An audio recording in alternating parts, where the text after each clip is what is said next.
राधे दोस्तों, जय श्री कृष्ण। तो आइए श्रवण करते हैं बृहस्पतिवार व्रत कथा। बहुत समय पहले की बात है कि भारत में एक राजा राज्य करता था। वह अति प्रतापी दानी था। वह प्रतिदिन मंदिर में दर्शन करने जाता था और गुरु और ब्राह्मणों की सेवा किया करता था।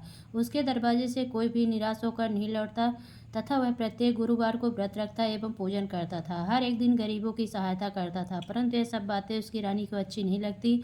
वह न व्रत करती और न किसी को दमड़ी तक दान में देती थी तथा राजा से ऐसे करने को मना किया करती थी। एक समय की बात है कि जब राजा शिकार खेलने वन को चले गए थे, महल में सिर्फ रानी और दासी थी। उस समय गुरु बृहस्पति साधु का रूप धारण कर राजा के दरवाजे पर भिक्षा मांगने आए। साधु ने रानी से भिक्षा मांगी तो वह कहने लगी, हे साधु महाराज, मैं इस दान पुण्य से तंग आ गई हूँ। इस काम के लिए तो मेरे पति देव ही बहुत हैं। अब आप ऐसी कृपा करें कि सारा धन नष्ट हो जाए तथा मैं आराम से रह सकूं। साधु का भेष रखे बृहस्पति देव ने कहा, हे देवी, तुम अति विचित्र हो। संतान और धन से कोई दुखी नहीं होता, सभी इसको चाहते हैं। पापी भी पुत्र और धन की इच्छा करता है। अगर तुम्हारे पास धन बहुत है तो भूखे मनुष्यों को भोजन कराओ, ब्राह्मणों को दान दो, प्याऊ लगवाओ, धर्मशालाएं बनवाओ, कुआं, तालाब, बड़ी बाग बगीचे आदि के निर्माण करवाओ और कुंवारी कन्याओं का विवाह कराओ, साथ ही यज्ञ करो। इस प्रकार के कर्मों से आपके कुल एवं आपका नाम परलोक में सार्थक हो एवं स्वर्ग की प्राप्ति होगी। किंतु वह मूर्ख रानी साधु की इन बातों से खुश न हुई। वह बोली, हे साधु महाराज, मुझे ऐसे संपत्ति की आवश्यकता नहीं जो मेरे काम न आए तथा जिसको मैं अन्य लोगों को दान दूं, जिसको रखने और संभालने में ही मेरा सारा समय नष्ट हो जाए। साधु ने रानी को समझाने का बहुत प्रयास किया, परंतु रानी अपनी बात पर अडिग रही। तब साधु ने कहा, हे देवी, यदि तुम्हारी ऐसी इच्छा है तो ऐसा मैं तुम्हें बताता हूँ, वैसा ही करना। बृहस्पतिवार के दिन घर गोबर से लीपना, अपने केसों को धोना, मिट्टी से धोना, केसों को धोते समय स्नान करना, राजा से कहना कि वह हजामत करवाए, भोजन में मांस मदिरा खाना, कपड़ा धोबी के यहाँ धुलने डालना। इस तरह 7 बृहस्पतिवार करने से तुम्हारा सब धन नष्ट हो जाएगा। ऐसा कहकर साधु रूपी बृहस्पति देव अंतर्ध्यान हो गए। रानी ने साधु के कहे अनुसार ही 7 बृहस्पतिवार वैसा ही करने का विचार किया। साधु के बताए अनुसार करते हुए उसे केवल 3 बृहस्पतिवार ही बीते थे कि उसका समस्त धन नष्ट हो गया। कहे अनुसार ही करने से भरपेट भोजन के लिए भी दोनों समय परिवार तरसने लगा तथा सांसारिक भोगों से दुखी रहने लगा। राजा रानी से कहने लगा, तुम यहाँ पर रहो, मैं दूसरे देश को जाऊं, क्योंकि यहाँ पर सूफी मनुष्य जानते हैं, इसीलिए मैं कोई कार्य भी नहीं कर सकता। देश चोरी परदेश भी बराबर है। ऐसा कहकर राजा परदेश चला गया। वहाँ जंगल जाता, जहाँ लकड़ी काट कर लाता और शहर में बेचकर अपनी दुखी जीवन को बड़ी कठिनता से व्यतीत करने लगा। राजा के जाने के पश्चात इधर उसके बिना रानी और दासी दुखी रहने लगे। किसी दिन भोजन मिलता, किसी दिन जल पीकर रह जाती। एक समय रानी और दासी को 7 रोज बिना भोजन के व्यतीत हो गया तो रानी ने अपनी दासी से कहा, हे दासी, यहाँ पासी के नगर में मेरी बहन रहती है, वह बहुत ही धनवान है, तू उसके पास जा और वहाँ से 5 सेर बेजर मांग ला, कुछ समय के लिए गुजर हो जाएगी। इस प्रकार की आज्ञा मानकर दासी रानी की बहन के पास गई। रानी की बहन उस समय पूजन कर रही थी, क्योंकि उस रोज बृहस्पतिवार था। जब दासी ने रानी की बहन को देखा, उसे बोली, हे रानी, मुझे तुम्हारी बहन ने भेजा है, मेरे लिए 5 सेर बेजर दे दो। रानी ने कुछ उत्तर नहीं दिया, क्योंकि उसमें बृहस्पतिवार कथा सुन रही थी। इस प्रकार जब वादी को किसी प्रकार का उत्तर नहीं मिला तो बहुत ही दुखी हुई एवं क्रोध भी आया। लौट कर अपनी रानी के पास आकर बोली, हे रानी, तुम्हारी बहन तो बहुत ही बड़ी आदमी है, वह छोटे मनुष्यों से बात भी नहीं करती। उसने मैंने कहा तो उसने कोई उत्तर न दिया, मैं वापस चली आई। रानी बोली, हे दासी, इसमें उनका कोई दोष नहीं है। जब बुरे दिन आते हैं तब कोई सहारा नहीं देता, अच्छे बुरे का पता आपत्ति में लगता है। जो ईश्वर की इच्छा होगी यही होगा, यह सब हमारे भाग्य का दोष है। इधर उस रानी ने देखा कि मेरी बहन की दासी आई, परंतु मुझसे मैं नहीं बोली। यह कथा को सुन विष्णु भवन का पूजन समाप्त कर रानी के घर चल दी। जाकर अपनी बहन से कहने लगी, हे बहन, बृहस्पतिवार का व्रत कथा सुन रही थी, तुम्हारी दासी गई, परंतु जब कथा होती है तब तक न उठते हैं और न बोलते हैं, इसीलिए मैं न बोली। कहो दासी, क्यों गई थी? रानी बोली, बहन, हमारे अनाज नहीं था तथा राजा परदेश गए हुए हैं। वैसे तुमसे कोई बात छिपी नहीं है, इस कारण मैंने दासी को तुम्हारे साथ 5 सेर व्यंजन लेने के लिए भेजी थी। इस बात पर रानी की बहन बोली, बहन, बृहस्पति भगवान सभी की मनोकामनाओं को पूर्ण करते हैं, देखो शायद तुम्हारे घर में नाज रखा हो। इस प्रकार का वचन सुना तो घर के अंदर गई और वहाँ एक बड़ा घड़ा भेजर का भरा मिल गया। तब तो रानी को आश्चर्य हुआ, क्योंकि उसके अनुसार का एक एक बर्तन अन्न से खाली था। उससे उसने बाहर आकर रानी को सारा वृत्तांत सुनाया। दासी अपनी रानी से कहने लगी, हे रानी, देखो, वैसे हमको नहीं जम नहीं मिलता तो हम रोज ही व्रत करते हैं। अगर उनसे व्रत की विधि या कथा पूछ ले जावे तो उसे हम भी किया करेंगे। और फिर दासी के कहने पर रानी ने अपनी बहन से बृहस्पति व्रत पूजा विधि एवं नियमों के बारे में विस्तार से पूछा। उन्होंने बताया, जो बृहस्पतिवार के व्रत से चने की दाल और मुनक्का से विष्णु भगवान का केले की जड़ में पूजन कर दीपक जलाता है, पीला भोजन करता और पीले वस्त्र धारण करता है तथा प्रेम पूर्वक बृहस्पति भगवान की कथा सुनता है, इस प्रकार करने से गुरु भगवान उस भक्त प्रसन्न होते हैं, धन अन्न पुत्र देते हैं और मनोवांछित मनोकामना पूर्ण करते हैं। व्रत एवं पूजा की विधि बताकर रानी की बहन अपने घर लौट गई। तत्पश्चात रानी और दासी दोनों ने निश्चय किया कि बृहस्पति देव भगवान का व्रत एवं पूजन जरूर करेंगे। 7 दिन जब बृहस्पतिवार उन्होंने व्रत रखा, घुड़सार से चाकर चना गुण बिल लाई तथा उसकी दाल से केले की जड़ का तथा विष्णु भगवान का पूजन किया। अब भोजन पीला कहाँ से पावे, बेचारी बड़ी दुखी हुई, परंतु उन्होंने व्रत किया था इसलिए गुरु भगवान प्रसन्न थे और 2 थालों में सुंदर पीला भोजन लेकर आए और दासी को देकर बोले, हे दासी, यह तुम्हारे और रानी के लिए भोजन है, तुम दोनों भोजन करना। दासी दो भोजन पाकर बड़ी प्रसन्न हुई, रानी से बोली, चलो रानी जी भोजन कर लो। रानी को इस विषय में कुछ पता नहीं था। वह दासी से बोली, तू ही भोजन करके तू हमारे व्यर्थ में हंसी उड़ाती है। रानी ने कहा, वह महात्मा हम दोनों को 2 थालों में भोजन देगा है, इसलिए हम तुम दोनों ही साथ साथ भोजन प्रारंभ करेंगे। उन्होंने गुरु भगवान को नमस्कार करके भोजन प्रारंभ किया। उसके बाद दोनों प्रत्येक बृहस्पतिवार को गुरु भगवान का व्रत और भोजन करने लगी। बृहस्पति भगवान की कृपा से उन दोनों को भी भोजन एवं धन की कोई कमी नहीं थी, परंतु रानी फिर पुनः उस प्रकार आलस करने लगी। तब दासी बोली, रानी, तुम पहले इस प्रकार आलस करती थी, तुम्हें धन के रखड़े उठाने में कष्ट होता था, जिस कारण सभी धन नष्ट हो गया। अब गुरु भगवान की कृपा से धन मिला है तो तुम्हें फिर आलस्य होता है। बड़ी मुसीबतों के बाद हमने यह धन पाया है, इसीलिए हमें दान पुण्य करना चाहिए तथा भूखे मनुष्यों को भोजन कराओ, पाऊ लगवाओ, ब्राह्मणों को दान दो, कुआं तालाब बावड़ी आदि का निर्माण करवाओ, कुंवारी कन्याओं का विवाह करो, मंदिर पाठशाला बनवा कर दान दो, कुंवारी कन्याओं का विवाह कराओ, जिसमें से आपका कुल और सम्मान बढ़े, आपके पितृ प्रसन्न हो। दासी की इन बात पर रानी ने इसी प्रकार कर्म करने प्रारंभ किए तो काफी यश फैलने लगा। एक दिन रानी और दासी विचार करने लगी, ना जाने राजा किस प्रकार से होंगे, उनकी कोई खबर नहीं। भगवान से उन्होंने प्रार्थना की। भगवान ने रात में राजा से स्वप्न में कहा, हे राजा, उठ, तेरा ने तुझको याद के अपने देश को चलो। राजा प्रातः काल उठा और जात खाने और पहनने की सैटिंग होती है, पर भगवान की आज्ञा मानकर अपने नगर को चलने को तैयार हुआ। उससे राजा प्रदेश चला, प्रदेश में दुखी रहने लगा। पश्चिम जंगल में से लकड़ी बीनकर लाता और शहर में अपने दुखी जीवन को बड़ी कठिनता से व्यतीत करने लगे। राजा दुखी होकर अपनी पुरानी बातों को याद करके रोने लगे। तब उस जंगल में बृहस्पति एक साधु का रूप धारण कर आकर राजा के पास आकर बोले, हे लकाड़े रे, तुम इस सुनसान जंगल में किस चिंता में बैठे हो, मुझको बतलाओ। यह सुन राजा के नेत्रों में जल भरा। साधु को वंदना कर बोले, हे प्रभु, आप तो सब कुछ जानने वाले हो। इतना कहकर साधु को संपूर्ण कहानी बतला दी। साधु रूपी भगवान राजा से बोले, हे राजन, तुम्हारी पत्नी ने बृहस्पति के दिन बृहस्पति देव का अपमान किया था, जिस कारण तुम्हारी यह दशा हुई। अब तुम किसी प्रकार की चिंता मत करो, भगवान तुम्हें पहले से अधिक धनवान करेगा। देखो, तुम्हारी स्त्री ने बृहस्पति देव का व्रत प्रारंभ कर दिया है। तुम मेरा कहा मानकर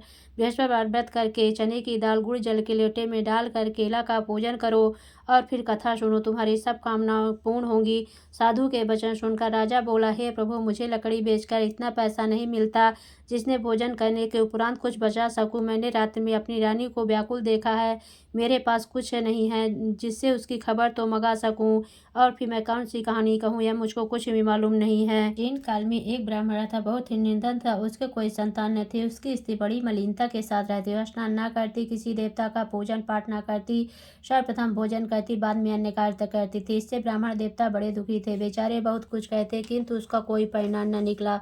भगवान के स्त्री के रूपी रत्न कन्या पैदा हुई। वह कन्या अपने पिता के घर में बड़ी होने लगी।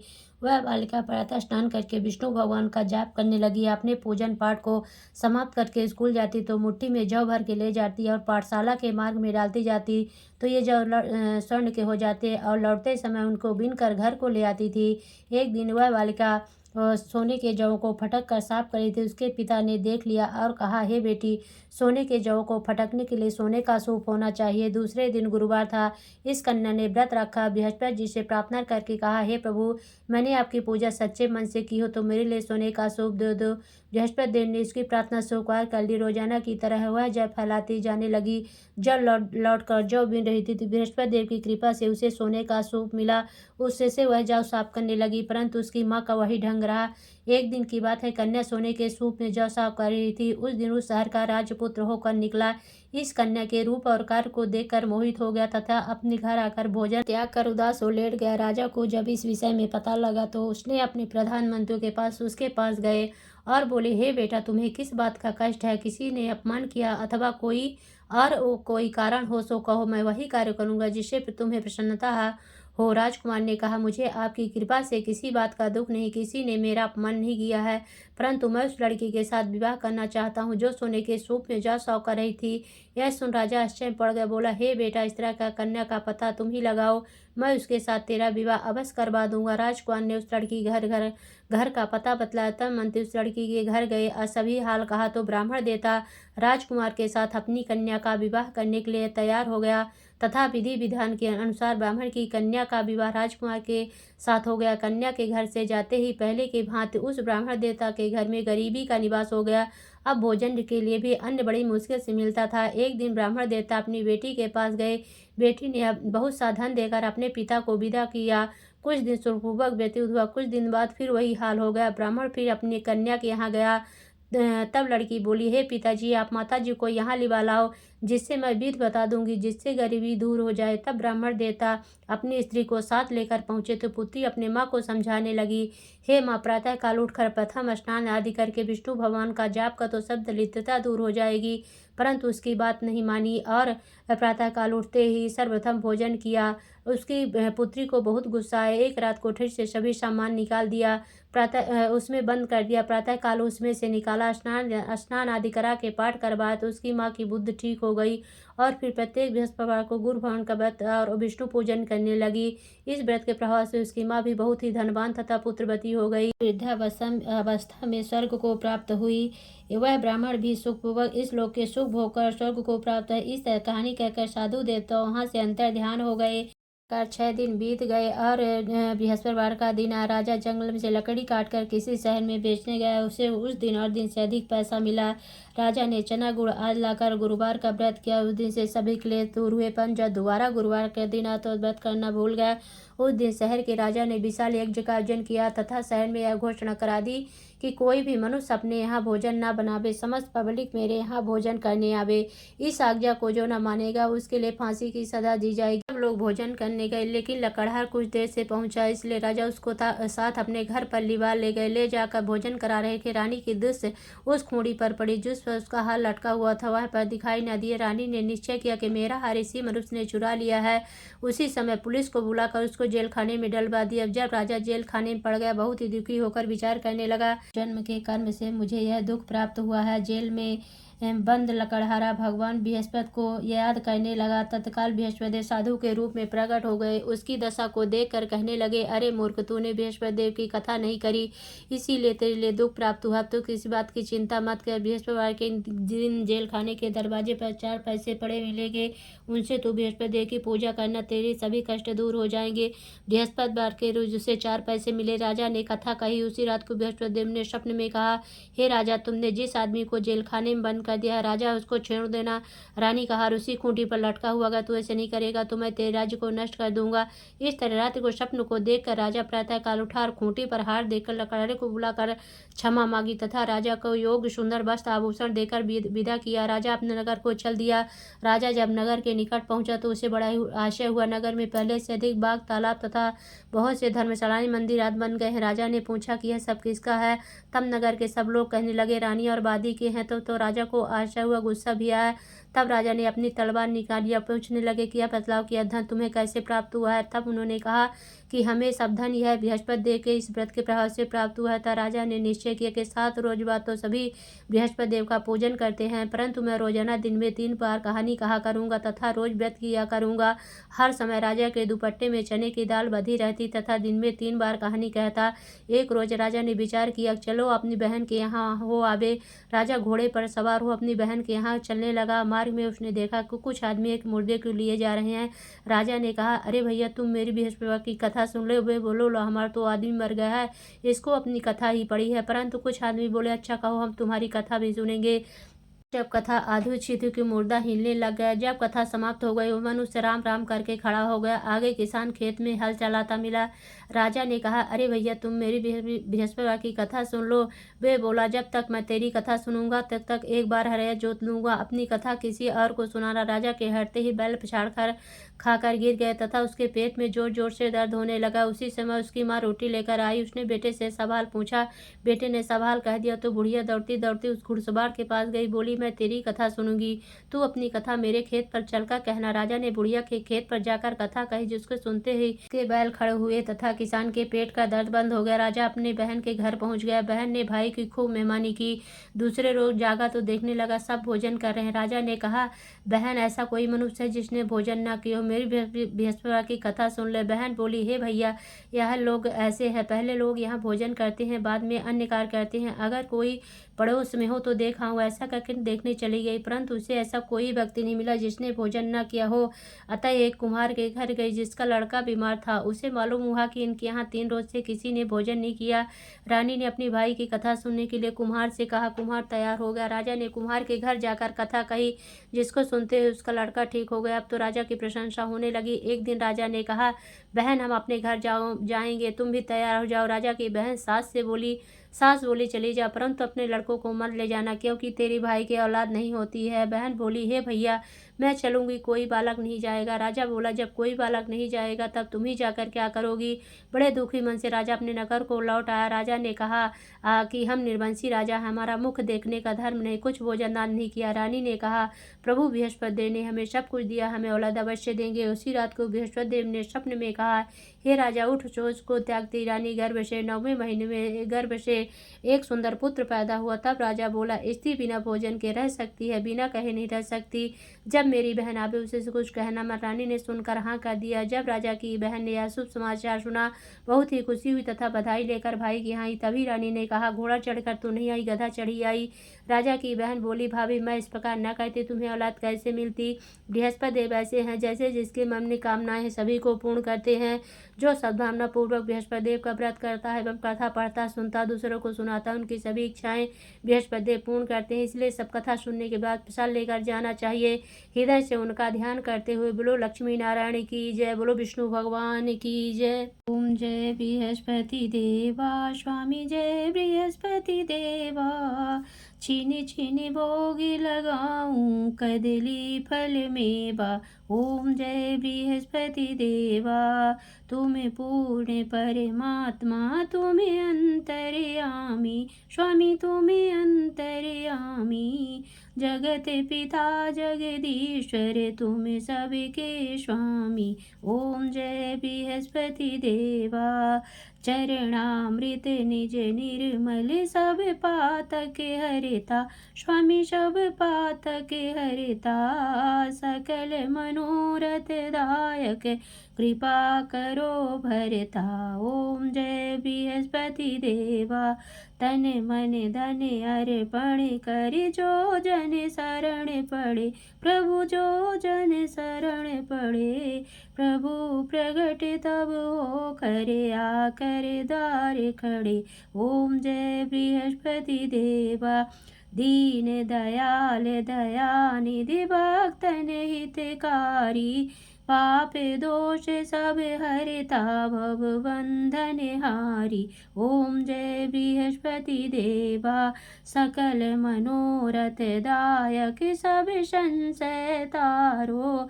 विषय विकार मिटाओ संतन सुखकारी।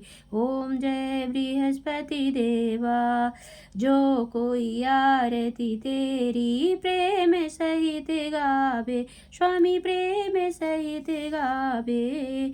ज्येष्ठानंद बंद शो शो निश्चय पावे।